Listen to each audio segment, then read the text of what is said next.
I'm a commercial pilot, and I'm going to start by asking just a couple of easy questions. Do you know which is the most polluted capital in the world? Delhi, yeah, that's right. It's actually been the most polluted capital for a few years consecutively. And how many of you, by raising your hands, how many of you have climbed a tree before? Okay, that's good. So we know what kind of audience we have here today.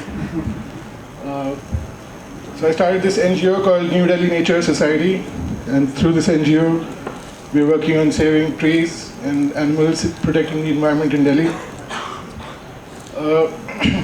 So a few years back, I realized that children who are not connected with nature will not fight to save it.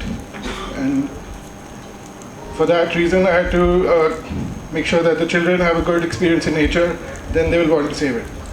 If they have a good experience, they would want their friends to have a good experience, the same experience, and they would not want to let this experience die out with them. So I went to many schools and colleges, and over the years we've done many workshops in the schools and colleges. We've taken the students outside for nature walks as well. And in fact, we've got people from all age groups who come for our nature walks. Through these nature walks, people learn about nature, they get connected with nature, they fall in love with nature, they get to see all these green areas in Delhi which they've never seen before.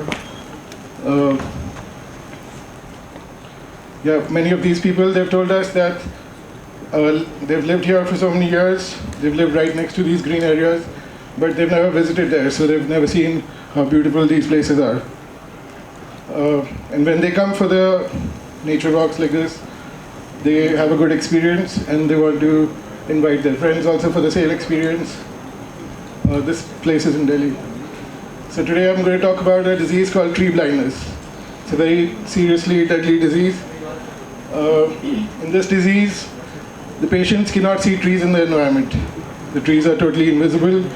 Sometimes they walk into trees, sometimes they drive into trees, like the fellow here.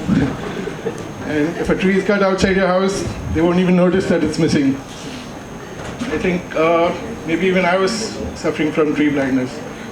So I figured out a few innovative ways how we can cure tree blindness. We started off with tree climbing. So over the years, thousands of children have come for the tree climbing workshop. And actually, we even get people from all age groups. Senior citizens also come to climb trees. With this tree climbing exercise, people have a good experience on the trees. They don't feel like coming down sometimes. And after this experience, they start looking for trees around which they can climb, which they cannot climb.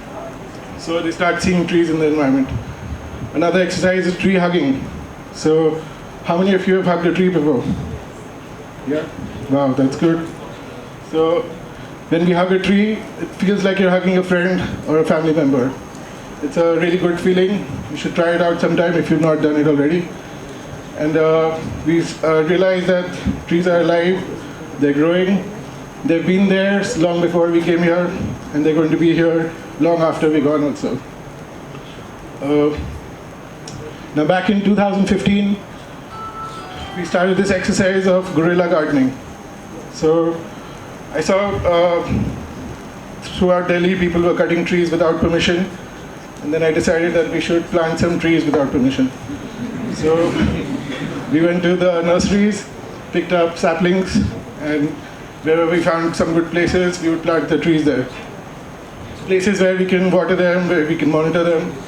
And a lot of our trees have survived. A few didn't survive also. So we started this Aam Khao Gutli Bachao campaign, in which on the left side you can see mango seeds here.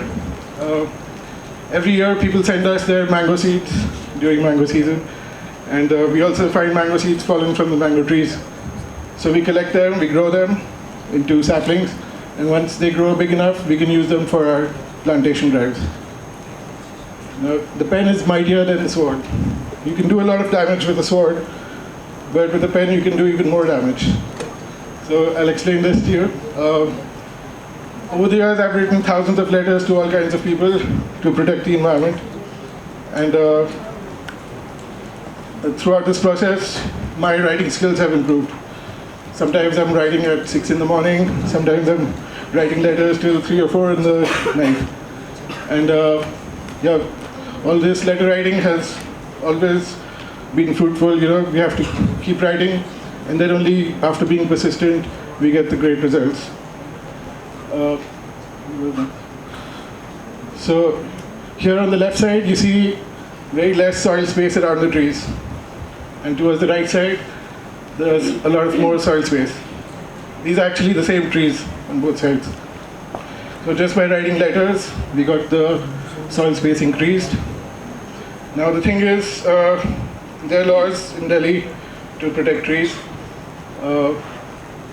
It's illegal to put concrete or do any construction work within 1 meter of trees. So it has to be open soil space within 1 meter of trees.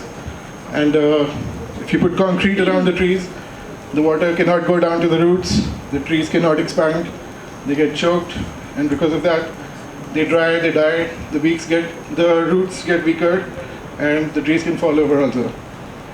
This is another case under the same kind of law, where no construction is allowed within 1 meter of trees.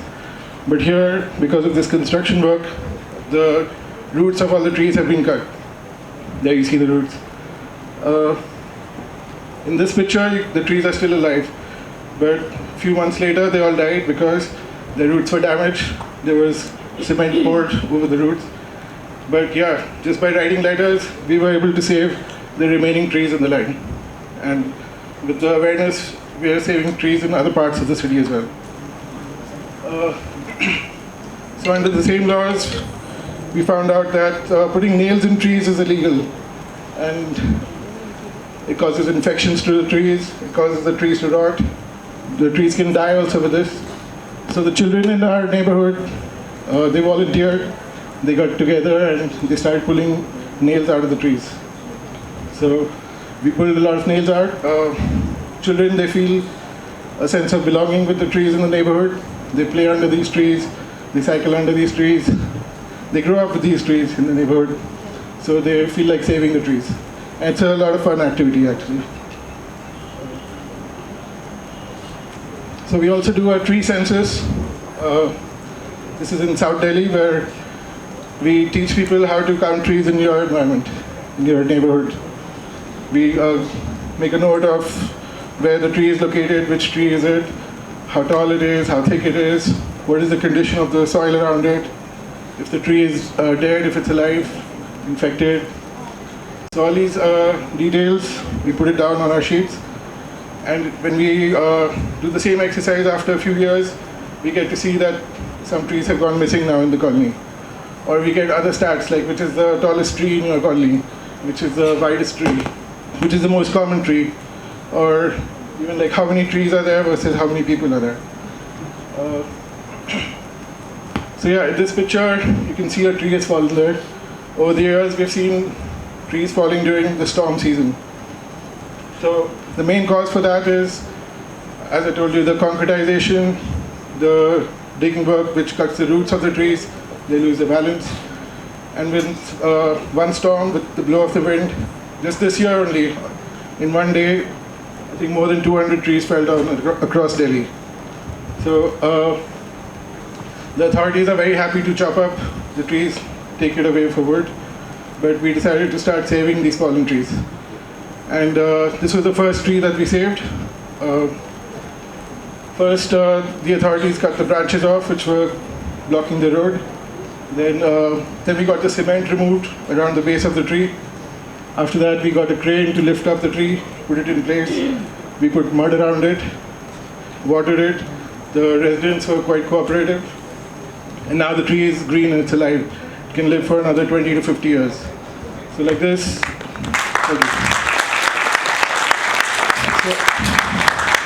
So over the years, we've been saving a lot of trees around Delhi. One person cannot go across the entire city saving all the trees.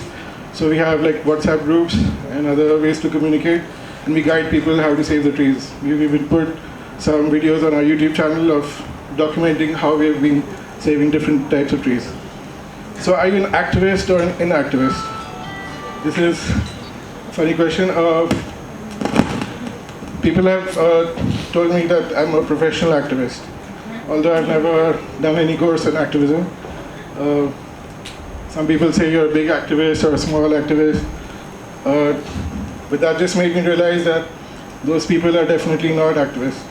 They're what we call inactivists.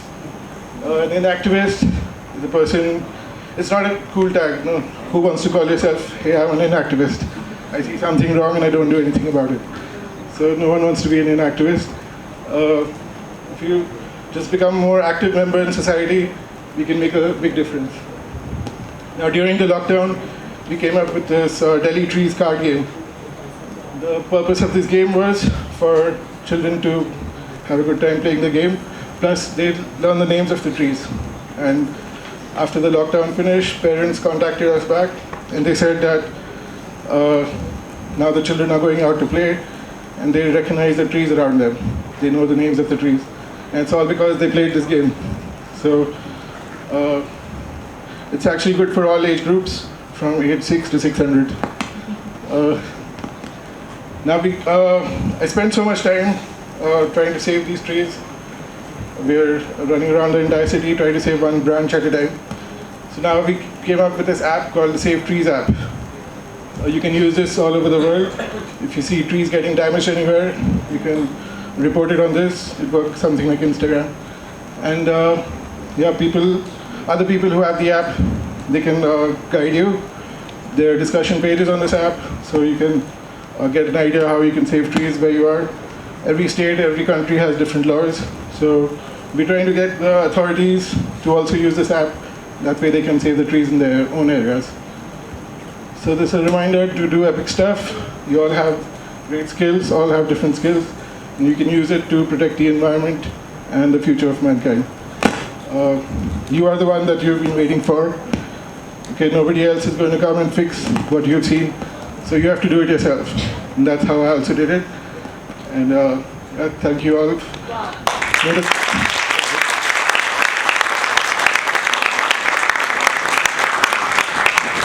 May the forest be with you.